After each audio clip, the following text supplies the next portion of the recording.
சரி ஓகே, நான் இப்போ வந்து ரதி மாமா பாத்துக்கவா இல்ல அனுமல் மாமா பாத்துக்கவா, நீங்களே சொல்லுங்க. எனக்கு வந்து ரெண்டு கண்கள். ஆக்ஷன் சொன்னா ரதி மேம் தான், அம்மா தான் சொல்லி அம்மா பாத்துக்காங்க. கட்டு சொன்னா அனுமல் மேம் தான். பாத்துக்கோங்க, ஒழுங்கா பாத்துக்கோங்க. நீங்களும் வந்தா நல்லா பாத்துருப்பேன். ஐ மீன் அவங்கள நல்லா பாத்துட்டு இருந்திருப்பேன்.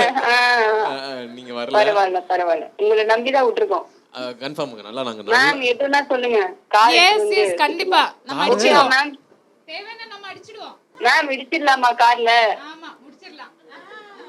உங்க ஹாஸ்பிடல்ல சஃபாரி கார் இருக்கு, அதை வச்சு இடிச்சிடுவோம். இல்ல அப்படி எடுச்சீங்கன்னா உங்க ஹாஸ்பிடல்ல உங்ககிட்ட தான் ட்ரீட்மெண்ட் எடுக்கலாம்னு இருக்கேன். நாங்க சாவடிச்சிருவோம். சாவடிச்சிருவீங்க? நாங்க சாவடிச்சிருவோம். அப்பதான் எந்த ஒரு ஐடென்டிட்டி இல்லாம நாங்களே எல்லாமே பண்ணிடுவோம். என்னங்க இவ்வளவு கொலவரியில இருக்கிறீங்க? ஐயோ, அப்ப ரதியும் ரீனாவும் சேராம இருக்கிறது நல்லது போலயே. கொலவரி பிடிச்ச குடும்பமா இருக்கும் போல.